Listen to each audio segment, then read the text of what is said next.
Okay, thank you. Well, I guess we're halfway through the lectures, so it's time to switch over to G functions rather than E functions. And now,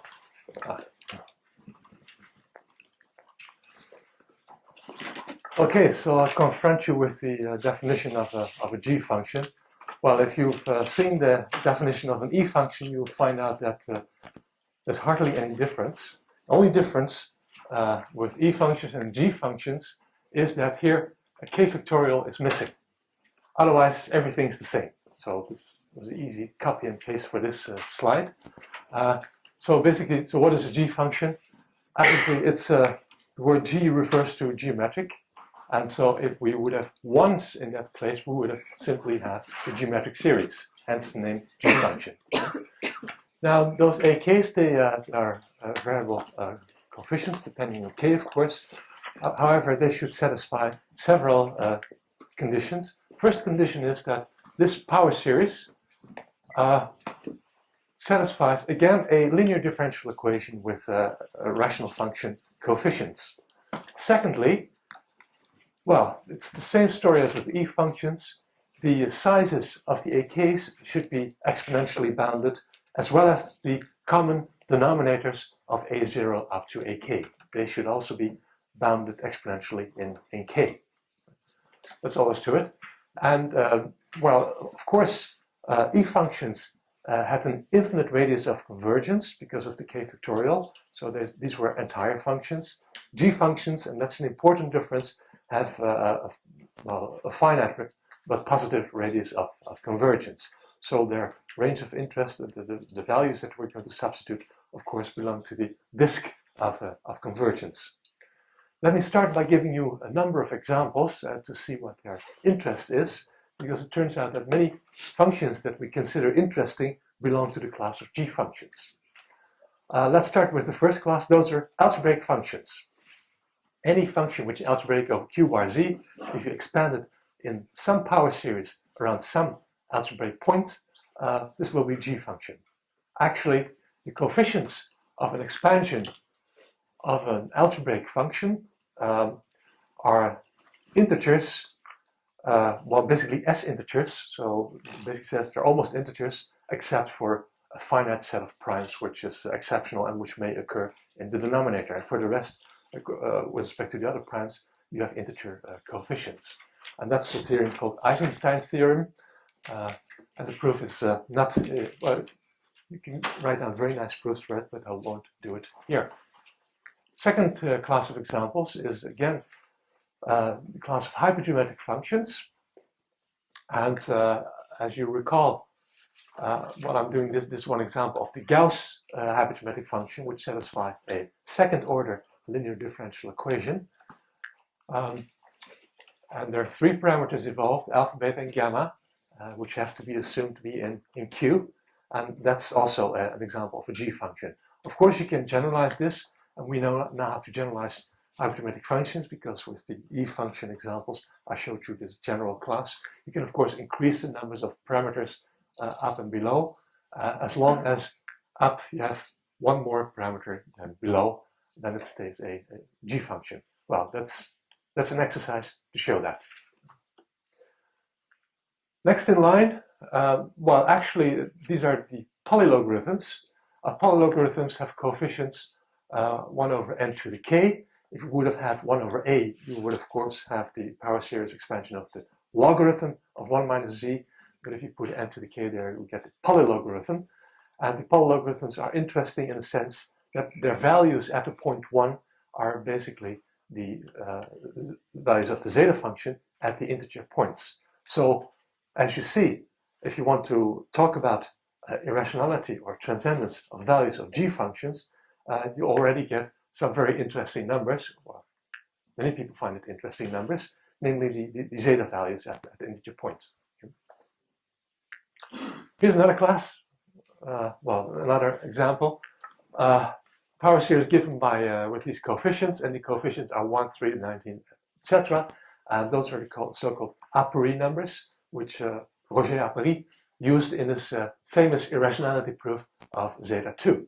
and numbers are explicitly can be given by an explicit formula of this form, and moreover, these coefficients satisfy a recurrence relation of this type. And this all occurs in the irrationality proof of Zeta 2. And well, you may wonder, does this satisfy a linear differential equation? Yes, it does, because if you have a power series expansion like that, and the coefficients satisfy a recurrence relation, then this generating series will satisfy a linear differential equation. And you can see precisely what the order of the differential equation is, namely, that's the degree of the coefficients in terms of n. And you all know that if you plug in a power series expansion into a differential equation, then this will give you recurrence relations for the coefficients, and this is then one example of it. Well, now that you have this example here, I would like to point out one thing which will become important for the next lecture, namely that's the following remark. If I would have started with would have given you a recurrence like this, just like that, without telling you about the background, and give you two initial values, namely 1 and 3, then you probably would have never believed that this would have an integer solution. If you keep on going with the recurrence, well, I don't know what I guess if you think about it, you wouldn't believe that it gives an integer solution. Because as you go along with this recurrence, at every step, you have to divide by n plus 1 squared, which potentially gives you a denominator which is n factorial squared. Right? That's a pretty big number. In spite of that, turns out that at every step, turns out that the thing you find here is divisible by n plus 1 squared, which is a small miracle, and you end up with a new integral term, and you keep on going, and this always works. So it's a bit surprising, and well, this is something that will come back in other in discussion next time as well. Okay, here's a very general type of example, and well, geometers here may object strongly against this, but it's just an informal description of what you can do. So if we take a family of algebraic varieties parameterized by a value z, so basically you have a variety with a projection to P1, that's the geometrical situation, and then you take a relative differential R form, omega, which contains also this parameter z in its coefficients, and you take a continuous family of cycles on these fibers of this family, and you integrate along this continuous family of cycles. Well, this will give you a function which depends, of course, on z. Now, it's a classical result. It's a result. Nick Katz wrote a paper about this 20 or 30 years ago and explained to us that such functions, well, they satisfy a linear differential equation, which are known under the name either Picard-Fuchs equations or Gauss-Manin connections, or there's also the word that comes up in this connection. So they do give you linear differential equations, and it turns out that these periods, as they're called, these are C linear combinations of G functions again. So let me give you one example. I think Paula yesterday discussed a similar example of this type, also with fifths. It's this hypergeometric function, and for hypergeometric functions you have certain integral expressions which are called Euler integrals. Now here you see such an Euler integral. There's a beta function which was discussed this morning by Michel Waldschmidt, which is there to normalize it so that the constant term of this expansion here becomes 1, so this hypergeometric series. Now this Euler integral here can be interpreted as a period. So at the point 0 you have a ramification 1/5, at 1 you have a ramification 1/5, so you can change this integration path into a closed contour, which you deform a little bit, and then it really becomes a so-called Pochhammer contour over which you can integrate and really change this into an actual period.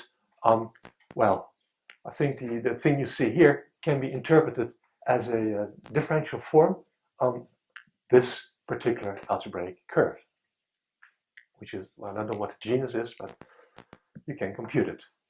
So it's an example of what I described here in general. Right? And well, some people think that this is the only way in which you can get G functions. So that's a conjecture, and I'll say more about this tomorrow.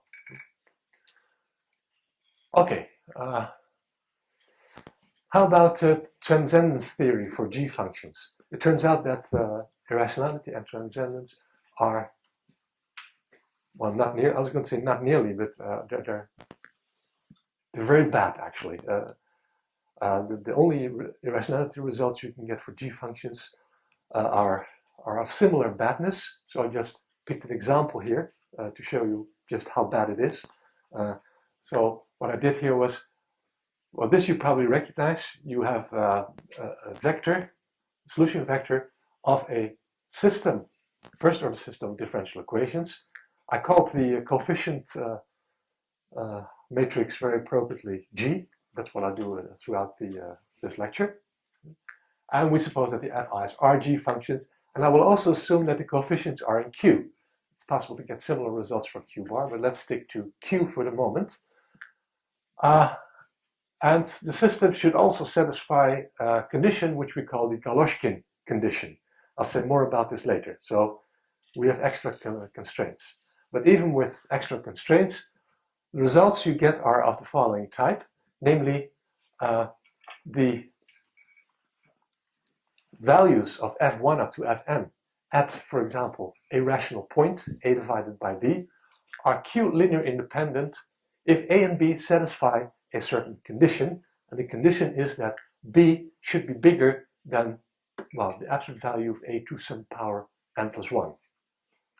So, for example, if I would take a fraction of the form 1 divided by b, and I would like to know something about linear independence over Q, then I should take b bigger than its constant c. And usually this constant c is pretty large. So it means that you only get results for arguments which are really very close to the origin. And this is something I like to stress, and it's weak. So if you recall the polylogarithms, we would like to have results at the point z is 1. And this approach definitely is not going to give you anything in that direction. Okay. And if you would go over to algebraic arguments and coefficients in Q bar, you get similar results. Then you have to be even closer to the origin in order to get any linear independence results. That's the nature of this work of Galoshkin.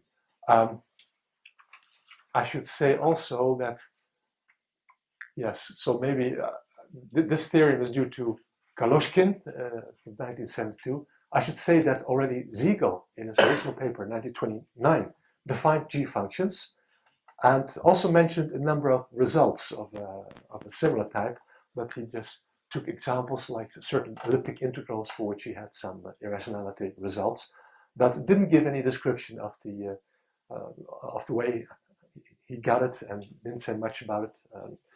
And this stayed like that for, well, some 40 years until some Russians, and one of them is Galoshkin, started working on this and tried to see what sort of result you would get for these G functions. Okay, after Galoshkin, there were several other papers on irrationality of G functions. I think one of the most well-known one is a paper by Bombieri, which is called On G Functions, from I think 1980 or so, where similar results, but on a, let's see, a higher level are discussed. But the flavor of the results is still this. Bombieri replaced the Galoshkin condition by another condition on p-adic radii of convergence of the system. But well, it's equivalent, and yes, you would like to have a more essential step forward. Anyway, on the next slide, I think I have some other examples, namely to contrast a little bit the situation with G functions and E functions. For example, if you look at those two hypergeometric functions, it's known that the algebraic points at which the functions assume algebraic values lies dense in the unit disk. Unit disk is the region of convergence of these hypergeometric series. So this is very different from E functions. You have a dense set of points where you have algebraic values. The functions themselves are, of course, transcendental over the rational functions. So, and just for fun, this is the theorem of Beaufort from '88, and just for fun, Jürgen and I, we computed a number of values. Here are 2 of them, and so we tried to look for rational arguments which would give you an algebraic value to contrast it a little bit with the Galoshkin theorem that I just mentioned. And now you see what happens, that the points where you do get algebraic values, well, they lie very far from the origin, and well, that opportunity is taken by these functions to assume algebraic values, it seems. Here are 2 examples. They're very close to the boundary of the disk of convergence. And it's possible. Are those smallest height examples? Sorry? Are those rational smallest height or? Yes, yes. Well, we didn't really prove it, but well, we looked for them, and these were the smallest we could get, but we didn't show it was the smallest. But my guess would be yes. By the way, the arguments where algebraic values are assumed are related to the Cn values of the modular J invariant, and Paula will probably say more about this in her lectures. Okay. How about this Galoshkin condition? I should say something about that. I'd rather not, but it's there in the theorem. And how does this go? Well, we start with this system, and it's possible to express the s derivative of y in terms of y by using iterated differentiation. So, for example, you take this equation, differentiate, and that'll give you the second derivative on the left-hand side, and something with the first order derivative on the right-hand side, and you use the system of equations again to get rid of this first order derivative and to get to y, and that would give you then y double prime is g2 of y, and I like to divide by 2 factorial as well. And then you repeat that, and so inductively you see that you get that the s derivative of a solution can be expressed as a matrix times the original solution, and this gs is then a matrix with rational function coefficients, and they get gradually more complicated, of course. Now the thing is that in order for Siegel's method to work, you need a condition on this GS. What is, well, brace yourselves, I would say. This is kind of result the kind of condition you get. Let's go over it a little bit slow. So TZ, as usual, is the common denominator of the entries of G. And as you start differentiating, then the order of the pole orders increase. So I guess if this contains t to the power inverse t at t inverse 1, then gs is going to have t to the minus s as a polar contribution. So you can see that if you multiply this gs with this denominator to the power s, then the entries are polynomials again. Okay, now these polynomials have algebraic coefficients, and we're going to be interested in the heights, or the denominators of those coefficients. And what we'll do is, we take all the m's, for m is 1 up to s, we take all the coefficients which are inside each of those matrices. There are many polynomials, of course, and we denote the common denominator of all those polynomials by qs. Right? And now the Galoshkin condition says that you would like these qs's to be exponentially bounded. And that's really a condition. And just to get an idea, the point is, with this iteration here, I insisted on dividing by s factorial.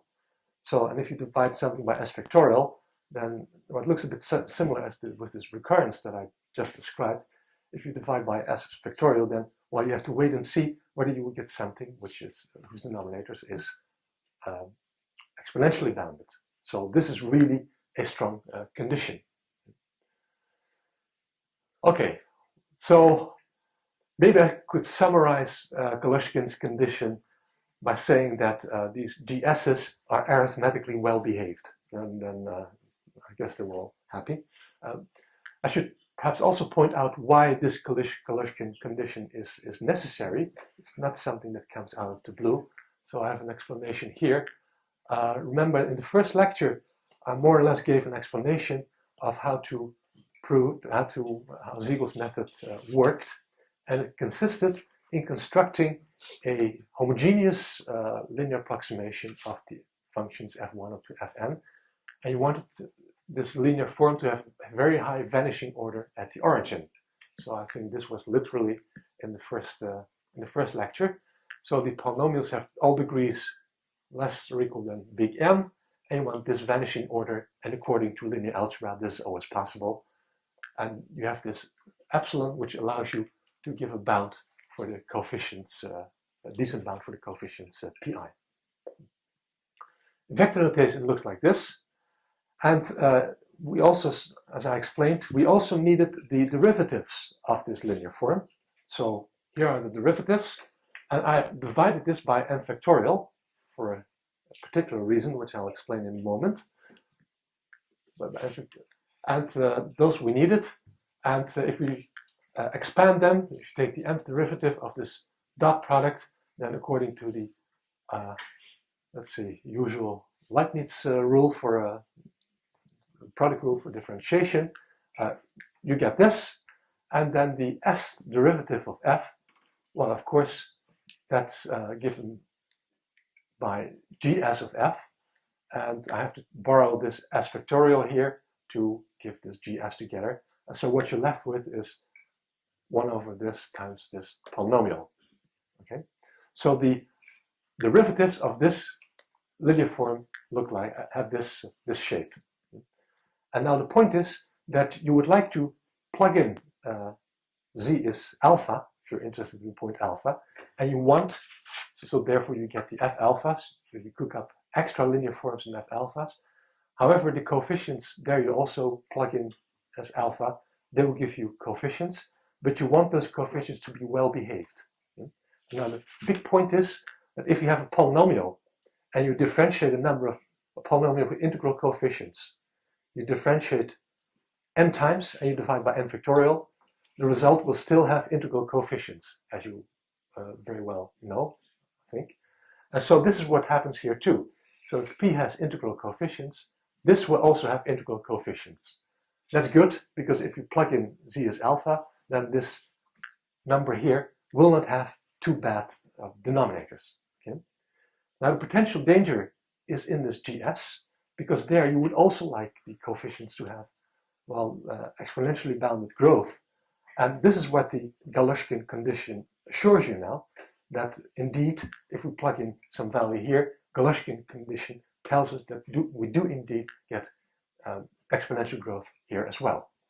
Why do we want this exponential growth? Well, if you recall that with the e functions, we had these n factorials running around, and if you do the estimates, basically these n factorials drown out all other estimates. Everything which is exponential is basically swamped by the factorials, therefore you don't have to worry about this. Now that the n factorials are gone, you really have to worry about your this exponential growth. Well, if m is limited, if it goes only up to n or so, there wouldn't be any problem here. However, if you recall, oh, hang on, I'm missing something. Well, never mind.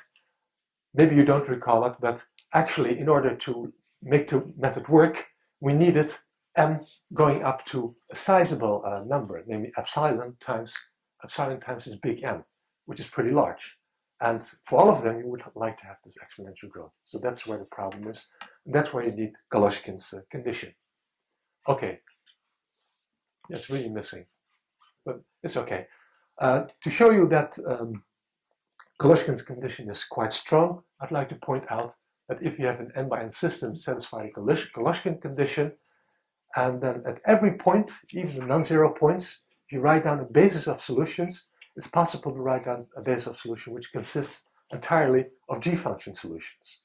So it's a kind of a disease which spreads. So if you have g-function property at the origin plus Galushkin, it means that everywhere you have these g-function solutions. So I also wrote down sort of a proof, but well, let's forget about that.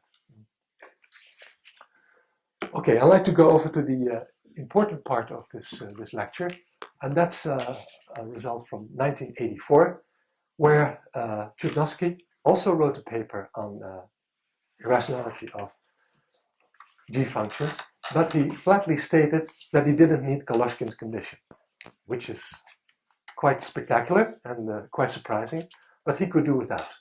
And actually, he had a very nice trick, which I'll describe in a moment, but this trick also enabled him to make the following statement, namely that if you have a solution vector of a G function of a first order system, and well, you have to make a small assumption, namely that they're linearly independent over the rational functions, then the Galoshkin condition is automatically satisfied.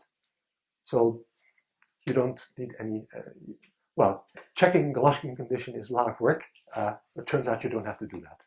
It's automatically fulfilled. So in particular, it means that if you have a system with at the origin a G function solution, then if you solve the system around any point, you get G functions there as well. So it's sort of an interesting situation. Well, I wonder what's going to happen. Okay, so it's a very interesting idea, and it's a simple idea, but it's also quite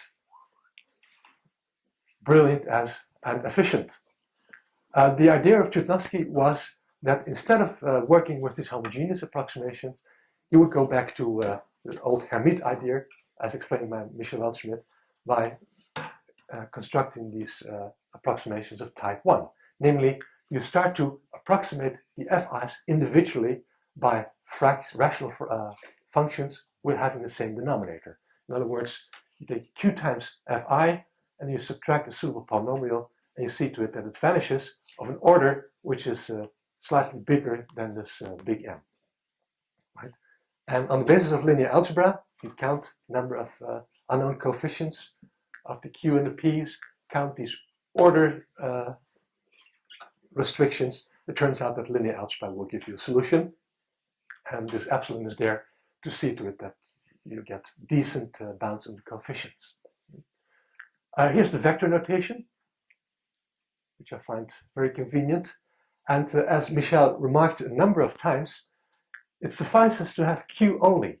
If you know Q, then automatically you have the PI's. Why is that? Well, if you multiply Q with the FI's, then you look at the first n terms, and those are precisely the coefficients of the PI's, simply because the remainder term starts working only at a higher level, beyond z to the n. Right? So you can read off the coefficients of PI from these products. That's a very important remark, and that's basically the trick of Chudnovsky, which made the whole thing work. So let's do this vector notation, and what we do now is we differentiate. So we take the derivative of this approximation, and of course, well, this is just a rule the product rule for differentiation, except that we're now going to replace f prime by gf because it's the solution of the system. Okay? That's what I'll do in the next slide. So here it is. After differentiation, you get this here. And dp is my notation for the derivative, because I'm going to need it more generally in a moment. Now, I like this. I don't like this. So what I do is I just take, if you recall, I just take this, apply g to it. That'll give me this thing, and I subtract. So, okay, so subtract g times the original form, and you get this. Okay. Well, what is the smart thing about this? You can repeat it. And you can repeat it s times to get something like this. Okay. So now you have the interesting thing. If you have q is the denominator of a simultaneous type 1 approximation, then the derivatives of q serve as a, well, kind of type 1 approximations for, well, which are different again. And now comes Chudnovsky's observation concerning the arithmetic nature of these polynomials. As I said, if q, for example, has integral coefficients, then this is going to have integral coefficients as well. So you know very well what the arithmetic nature of the derivatives of q is. Therefore, you know very well what the arithmetic nature of this product is going to be, and then you can read off the arithmetic nature, or the well-behavedness, I should say, of these expressions And usually expressions like that, if they come up, are a big pain. I mean, if you differentiate and subtract a matrix times a vector, then things will become completely uncontrollable. So there's nothing you can do with it. However, because of this trick, where Chudnovsky relates this vector with the Q here, he's able to state something about the arithmetic nature of these elements. That's basically the innovation, and it works amazingly well.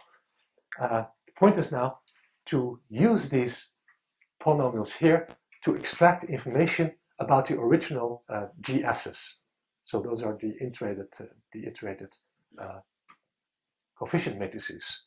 Well, I guess it's on the next slide. There's a lemma. It's an exercise. I'm not going to prove it. But the thing is that GS is related with these things using this formula.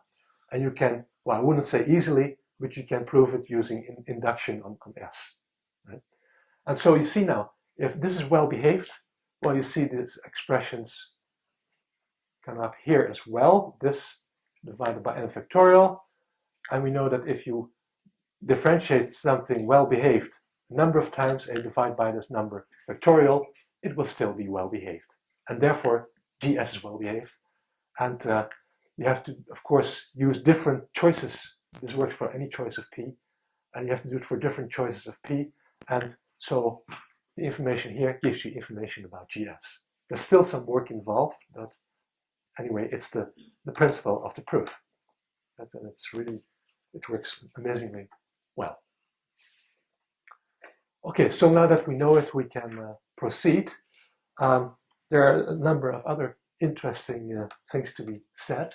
Namely, if you have a differential equation or a system of differential equations which satisfy the Golashkin condition, this has consequences. And I would like to state this in the form of differential equations rather than systems. So what I have to run you through is, well, again, Golashkin's condition. So you can more or less assume you know that, but I'll just formulate it here for differential equations. So what is the Golashkin condition for equations? Well, you just write the equation in the form of a system, and if that satisfies Golashkin condition, then the equation satisfies Golashkin condition. Let me say what it comes down to. So this is a general differential equation, and you can take derivatives and then multiply it out by the denominator that might pop up, and then these are going to be polynomials. That's something you can do by induction. So basically you express the nth derivative again in the original and first derivatives of y, and you get increasingly complicated coefficients. And now you would like that these coefficients divided by n factorial are well behaved.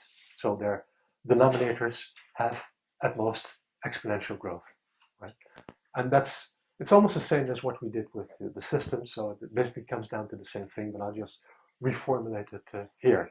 So as I said, you express the nth derivative in terms of those, and you want the coefficients of that expression to be well behaved. That's all there is to it, more or less.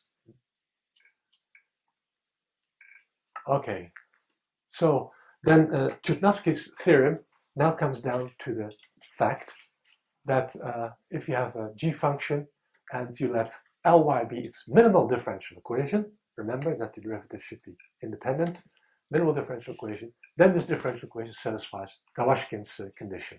So even if the rest was quite technical and complicated, I think this is the thing to remember. And if you forget everything else, then you should know this.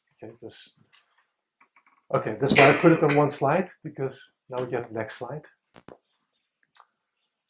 I said this Golashkin condition for differential equation has a number of very interesting ramifications.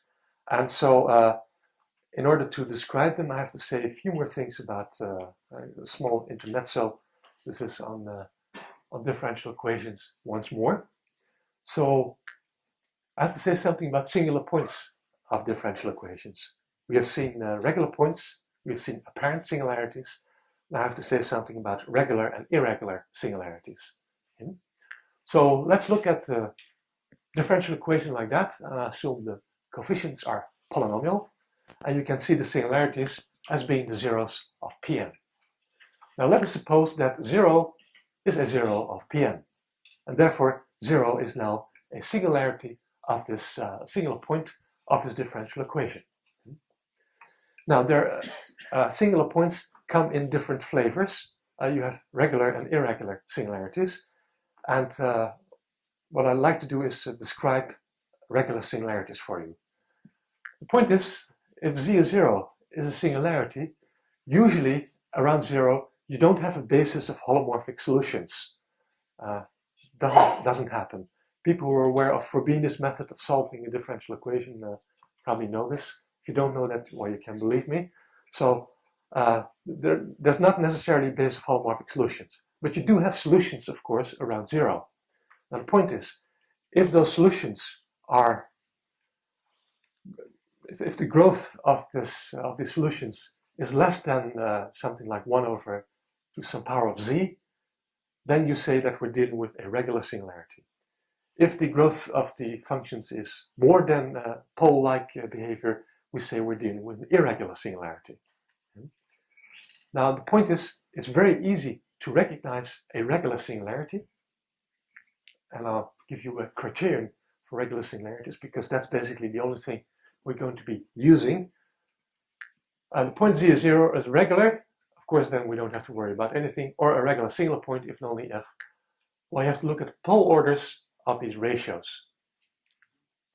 So what it basically says is that if Pn has a certain has at 0 of order, some order, then the vanishing order at 0 of this one should be at least 1 lower. The vanishing order of the next one should be at least 2 lower. So that means the 0 orders at 0 of Pn minus 1 should be a decreasing, well, not decreasing, yes, in a way it should be below a certain decreasing sequence, right? And that's what this says. Okay, that's how you can check whether you have a regular singularity or not. So it's a very silly algorithm. Anyone can do it. Given a linear differential equation, you just look at the vanishing orders of the coefficients at some point, and you can decide, well, this is a regular singularity or not. No problem there. There's an alternative formulation which you may find even easier. Namely, you can also take out all the factors z, and a regular point means that you can write your differential equation in this form. Well, maybe you have to multiply with a certain power of z in order to get z to the end there. But once you've done that, you can rewrite it in this way, where the qi's are polynomials and qn0 is non-vanishing. And if you can write it in this way, well, then z is 0 is a regular singularity. So for example, if you look at the differential equation of the hypergeometric equation, you find that z is 0 is indeed a regular singularity. Okay, I discussed now only regular singularity at 0. Of course, you can look at any other point and do a similar analysis. And so that's what I do here. Take a differential equation, take any other point. We may even take infinity. And what you do then, basically, well, that's the formal definition, you invoke a local parameter around this point, which you call t, and then in the equation you replace z by this local parameter. So it means for finite points you replace z by a plus t, and if you're working at infinity you replace z by 1 over t. Okay? And then you get a new differential equation in terms of t. Now if t is 0 is a regular singularity of the equation you get, then you say it's a regular singularity, then a is a regular singularity of the original equation. That's, well, I guess anyone can understand that. And just for the record, I will need it in the next lecture, there's also a very easy way of recognizing infinity as a regular singularity. And that's this criterion which you have here. Infinity,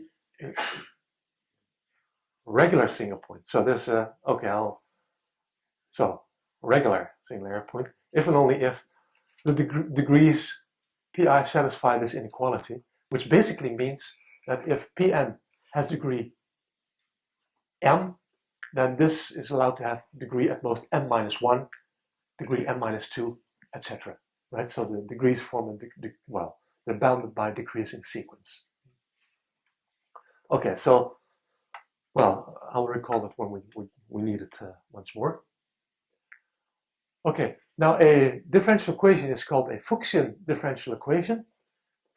If every point C includes in P1 basically is regular or a regular singularity, I should say. So yes, that's what I said.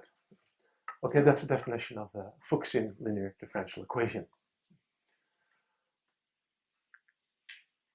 Okay, just by way of example, y prime is y, which has a solution e to the z. It looks like a very nice equation, but it's not Fuchsian.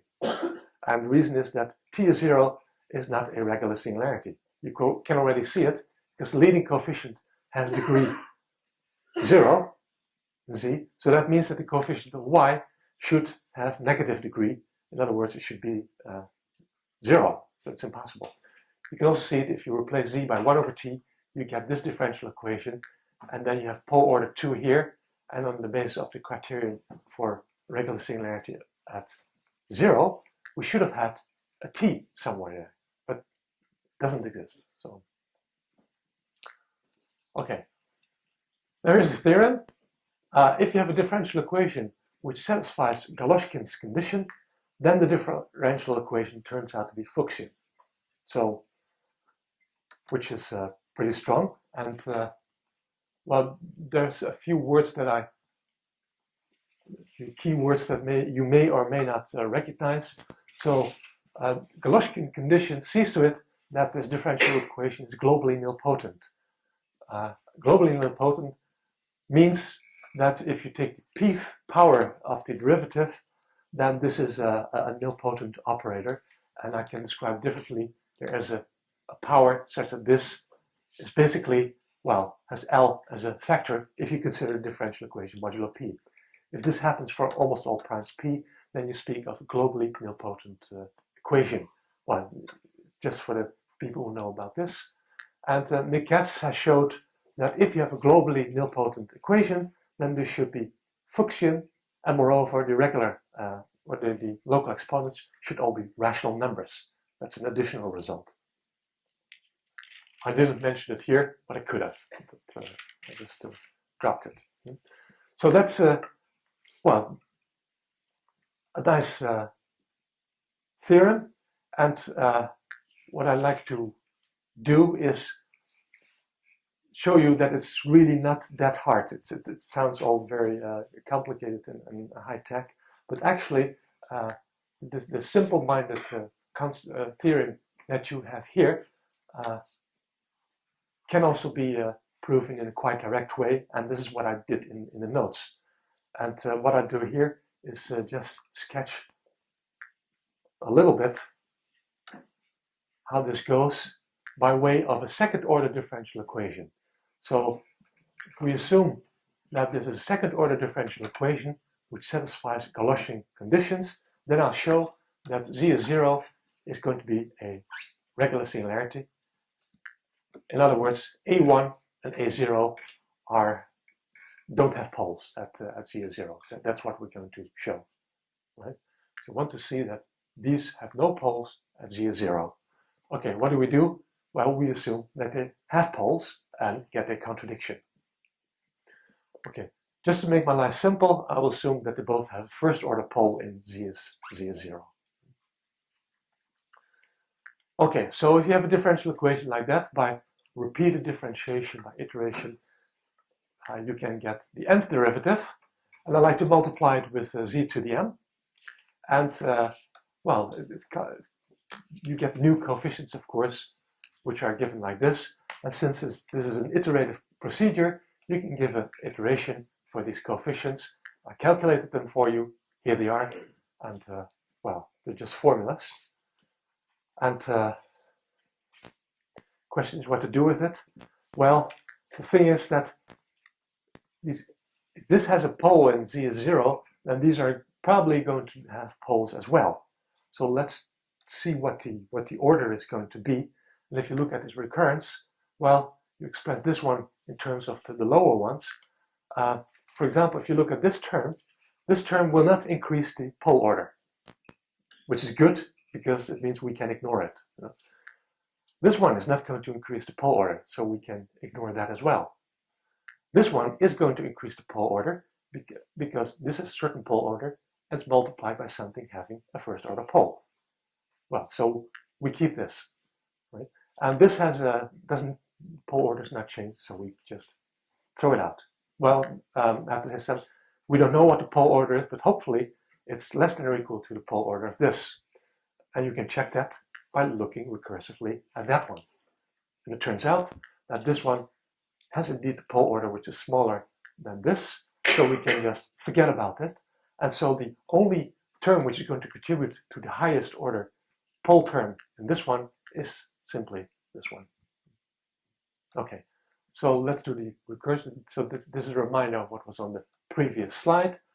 And now the thing is that the pole order of this one increases every time, and the coefficient gets multiplied by the residue of A1. So suppose that the residue of A1 and Z0 is A, then AN minus 1 looks like this. And now we're going to get really into trouble, because what does it mean if you have a rational function whose Laurent expansion around Z0 looks like this? Well, it simply means that the numerator, the constant term of the numerator of this function is simply a to the n minus 1 times something which you get by multiplying the denominator. So it's something which increases exponentially with m. However, the Galoshkin condition says that you want this thing divided by n factorial to have denominators which grow at most exponentially. But if you divide by n something exponentially growing by something factorial, denominator will certainly begin to grow factorially. And that's a contradiction. And therefore, you cannot satisfy the Galoshkin condition, and therefore you cannot have a pole in these two things. And so the whole key of the proof basically is that since we have poles in A1 and A0, in the iteration procedure, you're able to keep track of them. And if you don't have poles, it's impossible to keep track of the coefficients, because you cannot check out all the things that I just checked out. Okay, well, this is more or less a sketch. In the notes you find the full proof, but the principle is exactly the same. So you see, it's not really high tech. It's just doing a recursion and get the conclusion. Okay, so as I said, Chudovsky theorem. What did we say during the whole lecture? What was the message that I would like to remember?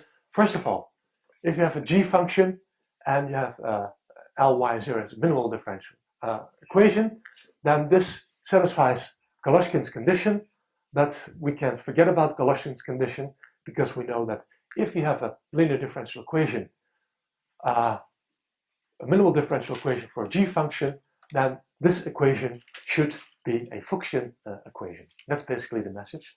And that's the thing that we're going to use next time to prove Andre's theorem. Okay, so I'd like to end here.